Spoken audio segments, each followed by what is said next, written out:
हाँ जी, वो हमने पुरोहित जी से बात कर ली है। आपने कहा था ना वो पगड़ी की रस्म का शुभ मुहूर्त पूछने के लिए, तो उन्होंने कहा कल बहुत शुभ मुहूर्त है, तो कल ही। हाँ, शुभ काम में देर काहे का? मठ की राशि का हिसाब हमारा जिम्मेदारी है। कल ही जाके पता लगाते हैं कि 2000 रुपए गया कहाँ। ईमानदारी से अपना कर्तव्य निभा लीजिए आज की रात, क्योंकि कल का दिन मठ में आपका आखिरी दिन होगा।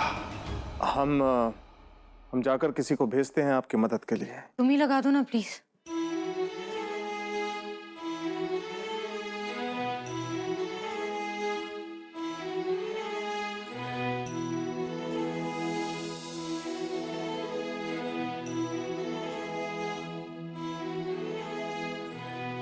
हो गया। Thank you.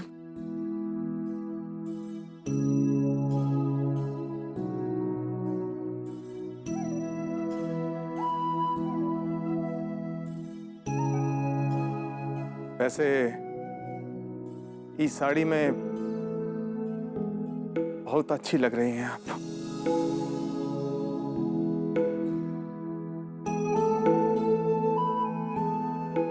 थैंक यू, तारीफ के लिए भी और उस लेप के लिए भी जो तुमने भेजा था। बहुत आराम मिला हमें। देखो काफी ठीक हो गया है।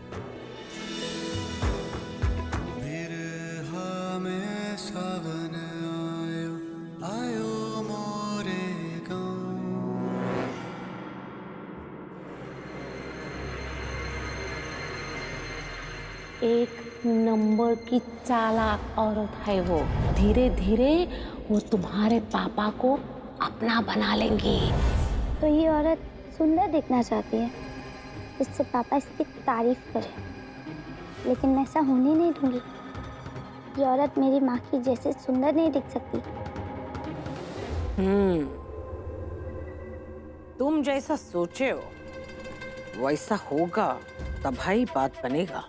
पहले शिव के आत्मविश्वास को कम करना होगा और उनमें अपराध का भाव को जगाना होगा। एक गांव वालों के लिए तो शिव का बात मतलब पत्थर का लकीर है, पर शिव का जो अपने आप पर भरोसा है ना, वो हमारे लिए सबसे ज्यादा घातक है। एक बार भरोसे को हिला दिए ना तो समझ लो हमारी जीत आसान हो गई। ऐसा ही होगा माँ, आप निश्चिंत रहिए।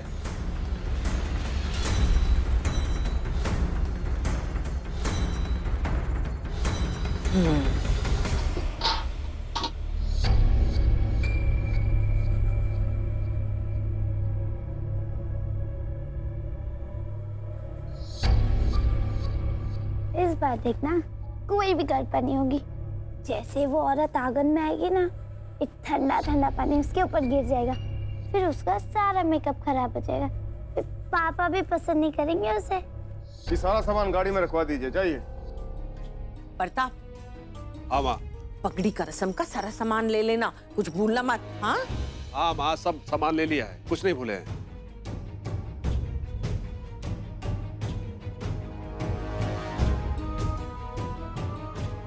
अच्छा तुम निकलो तुम लोग, हाँ देर हो रहा है, वो सब लोग पहुंचना शुरू हो गए होंगे। निकलो निकलो, और वैसे भी परिवार का कोई तो होना चाहिए ना वहाँ। तुम लोग पहुंचो, हम लोग आ ही रहे। आइए कुशल जी, आइए। निकलो निकलो। चलिए भाई। आइए प्रताप। सारी तैयारी होगी? अरे वाह भाभी, आप तो बहुत सुंदर लग रही है। नजर ना लग जाए किसी की आपको। तुम्हें तो तारीफ करने की आदत है रिया। भाभी की लिपस्टिक का रंग देखा है, कितना फीका सा है।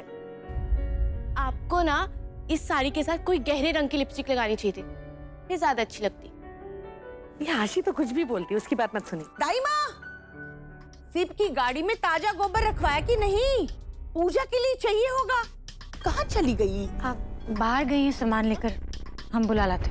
नहीं नहीं सुनो, तुम ही गोबर ले लो, अब समय नहीं है हमारे पास। मठ भी पहुंचना है जल्दी। चलो चलो चलो जाओ। ठीक है। अब आएगा मजा। बाहर जाने के लिए उसे आंगन की तरफ तो आना ही पड़ेगा।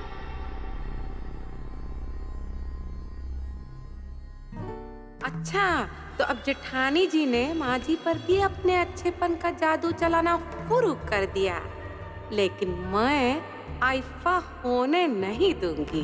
हाँ।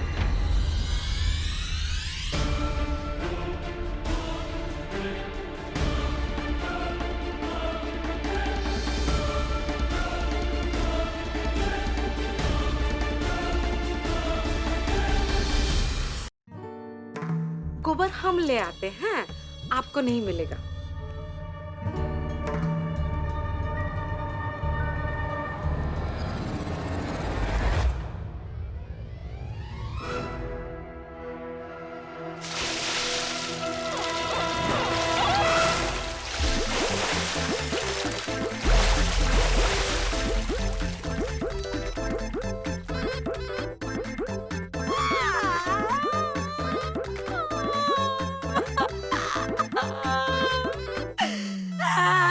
अरे का हुआ झुमकी बहू? अरे ये का हुआ? कैसे हुआ ये सब? हाँ, कौन किया?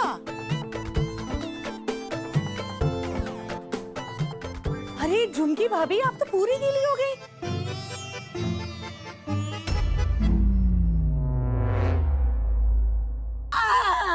आपका मेकअप भी धुल गया है।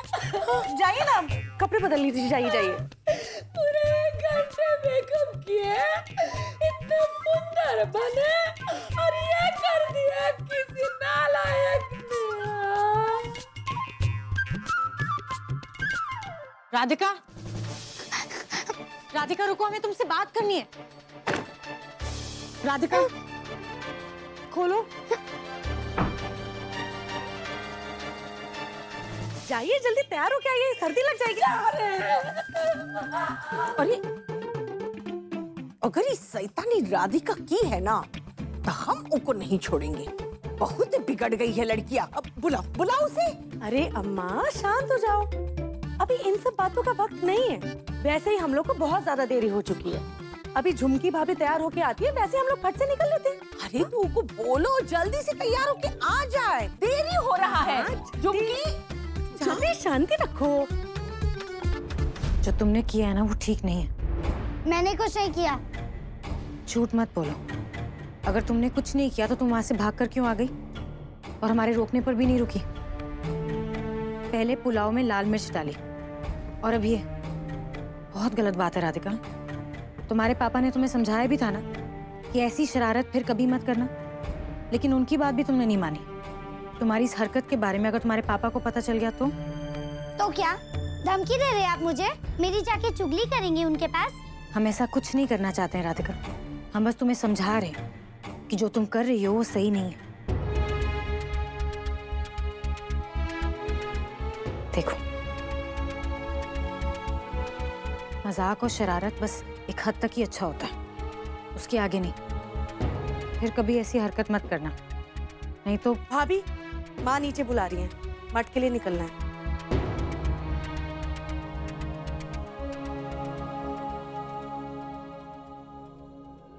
मठाधीश के देहांत के बाद इस पगड़ी के हकदार शिव भाई साहब ही हैं। गोविंद गोविंद हरे मुरारी, गोविंद गोविंद रसांग पाणी, गोविंद गोविंद मुकुंद कृष्णा, गोविंद गोविंद नमो नमस्ते।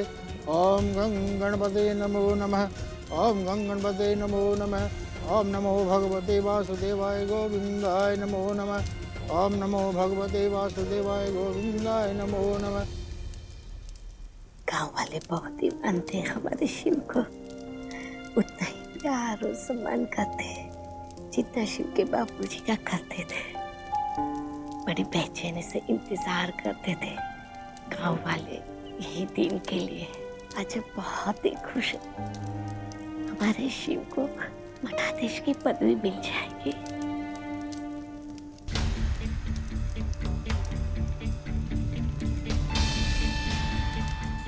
अब पूजा समाप्त हो गई, अब पगड़ी की रस्म पूरी करनी है। आप शिव जी की माता जी हैं, इसलिए पहला अधिकार आपको पगड़ी लेके शिव जी को पहनाइए।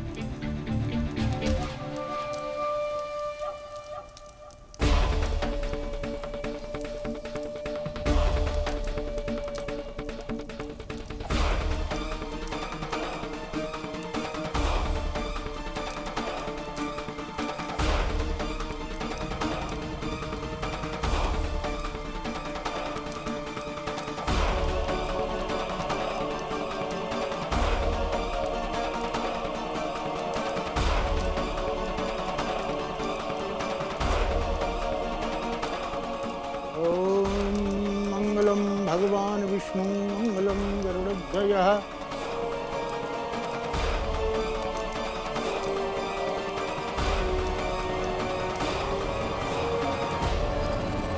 रुक जाइए माता जी, रुक जाइए।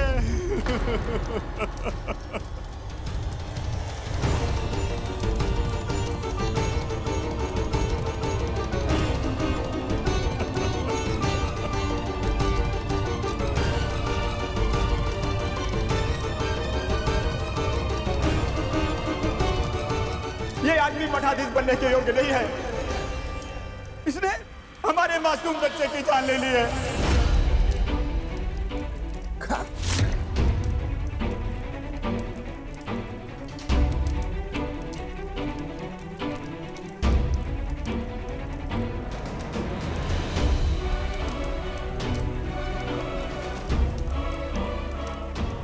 किशोर, ये का कह रहा है तू? हमरा बेटा पर इल्जाम लगाने का तुम्हें हिम्मत कैसे हुआ? मैं सच बोल रहा हूँ माता जी। देखिए मेरे बेटे को कैसा निर्जीव पड़ा है आपकी आंखों के सामने। यही इसका इलाज कर रहे थे। इन्होंने इसके लिए दवा बनाई थी। आज सुबह जब इसने दवा ली तो अचानक इसकी तबीयत खराब हो गई, और इसके पहले कि हम लोग कुछ समझ पाते हमारे बच्चे ने दम तोड़ दिया।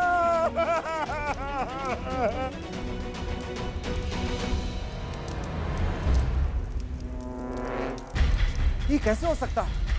हम आपका बच्चा को आयुर्वेद का दवा दिए, जान जाना तो दूर, आयुर्वेद का दवा से तो नुकसान तक नहीं होता है। हाँ सही कह रहे भाई साहब। हम देखते हैं आपका बच्चा को।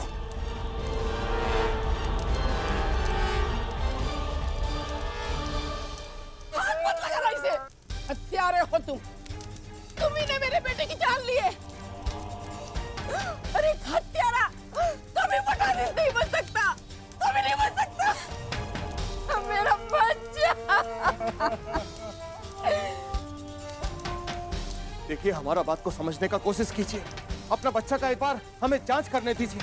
हो सकता है कि आपको धोखा हो रहा हो। अरे धोखा तो आप करते आ रहे हैं गाँव वालों के साथ।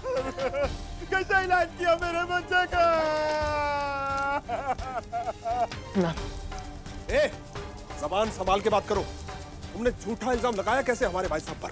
झूठा आपके लिए होगा, लेकिन हमारे लिए हमारे जीवन का सबसे बड़ा कड़वा सच यही है कि इन्होंने हमारे बच्चे को हमसे छीन लिया।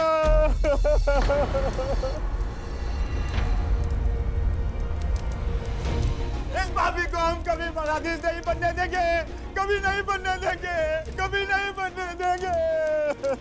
मैं आप सब लोगों से हाथ जोड़ के विनती करती हूँ, इस हत्यारे का साथ कभी मत देना। ये मठाधीश कभी नहीं बन सकता, कभी नहीं बन सकता।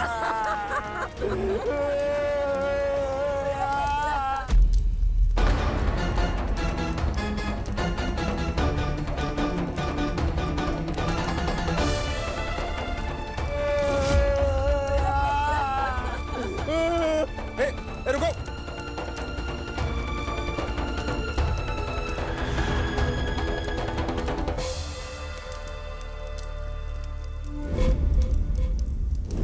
ये तो छोटू है।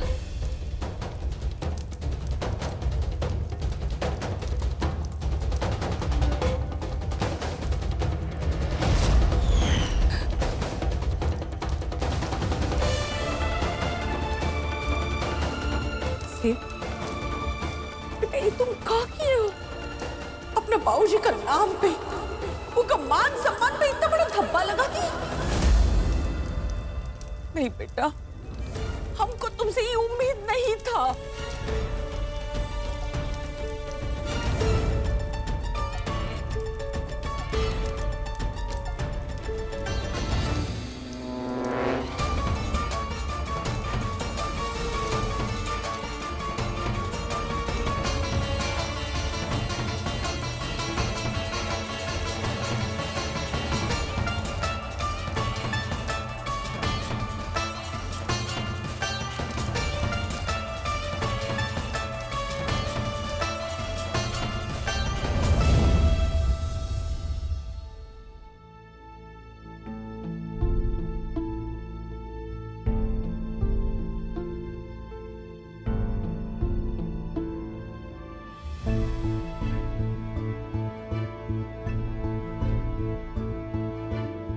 आदमी ने कह दिया और हम लोगों ने मान लिया। एक बार तो देखना चाहिए था कि बच्चे को हुआ क्या है। क्या करते देख के बच्चा जिंदा हो जाता का? आज तक झा परिवार का ऐसा बेइज्जती कभी नहीं हुआ। जिस गांव के लोग इस परिवार को इतना आदर से देखते थे, उनकी नजरों में अब हमारे लिए संदेह है। ये दाग शायद ही कभी मिट पाए। वही कह रही है माँ जी, पता नहीं इस परिवार को किसकी नजर लग गई है। वैसे जब फिर नई बहू आई है ना इस घर में, तब से हम देख रहे हैं कुछ ना कुछ उल्टा पाल्टा हो जा रहा है।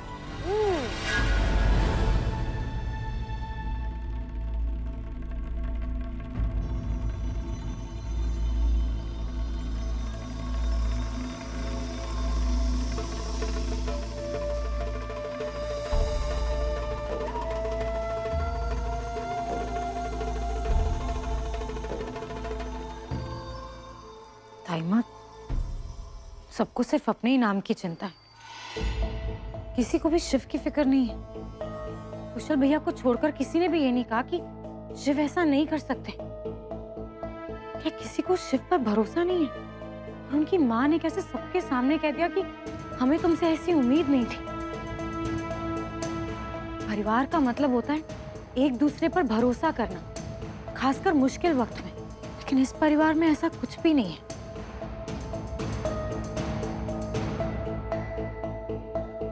तुम्हें भरोसा है शिव पर? जिस तरह हमने उन्हें मठ में काम करते देखा, हमें तो उन पर भरोसा है। तो फिर तुम जाकर बात करो ना शिव से। हमें पता है इस समय शिव कहाँ होगा। कहाँ? अपनी पार्वती के पास। शिव को इस समय किसी के साथ की जरूरत है बहू। एक बार जाकर इससे बात कर लो। ठीक है, हम कोशिश करते हैं दाइमा।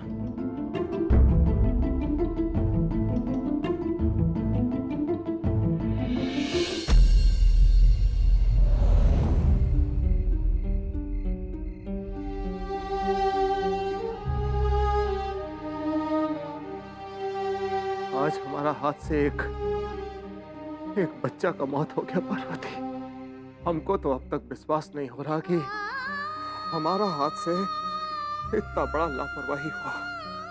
पार्वती, हम असफल हो गए। हम आपको निराश किए, बाबूजी को निराश किए। माँ जो हमसे इतना आशा रखी, वो को भी निराश किए। मुझे इतने सालों की कड़ी तपस्या के बाद इतना मान सम्मान कमाए थे, हम वो सब खत्म करती कि गांव वाला सब जो हमको इतना सम्मान देता है। नहीं पार्वती, हम उस सब के लायक नहीं है, नहीं है उस सब के लायक।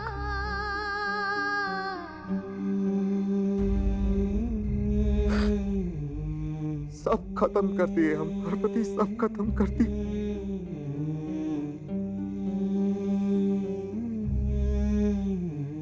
शिव भाई साहब ने हमेशा दूसरों के बारे में सोचा, अपना पूरा जीवन बाबूजी की तरह मठ और यहाँ के लोगों को समर्पित किया। रात रात भर उनकी सेवा की, अपने आराम के बारे में कभी नहीं सोचा। और आज उनके साथ ये, कल रात को फोन आया था कि बच्चा बीमार है। शिव भाई साहब उसी समय बिना देर के निकल गए मठ के लिए, उसके इलाज के लिए। और इनकी आयुर्वेदिक दवा से किसी की जिंदगी खत्म हो गई। कुछ अजीब सा लग रहा है। अजीब नहीं गंगा भाभी, असंभव। अरे शिव भाई साहब की दवा तो जादू सा काम करती है, अमृत है उनके हाथों की दवा। वैसे भी आयुर्वेदिक दवा किसी को नुकसान नहीं पहुंचाती। आज तक जितने भी लोगों को शिव भाई साहब ने दूध में घोलकर दवा पिलाई है ना, उनकी बीमारियां यूं देखते देखते गायब हो गई। पता नहीं। एक मिनट कुशल भैया, किस चीज में मिलाकर देते हैं दवा? दूध में। शिव भाई साहब दवा हमेशा दूध में मिलाकर देते हैं। वैद्य का कहना, रोज दूध में तो दवाई मिला कर दे देते हैं। कड़वी वाली दवा होती है वो, इसलिए मैं रोज यहाँ पे डाल देता हूँ। कुछ तो गड़बड़ है। कुशल भैया, क्या हम अभी मर चल सकते हैं? अभी इस समय नहीं, मतलब बिना आज्ञा घर की बहू बाहर नहीं जा सकती, और वैसे भी बाहर पहरेदार हैं, आपको जाने नहीं देंगे। लेकिन बात क्या है? नहीं, बस ऐसे ही। अब तो कल सुबह तक वेट करना पड़ेगा। हमें कुछ भी करके शिव की इज्जत वापस लानी ही होगी।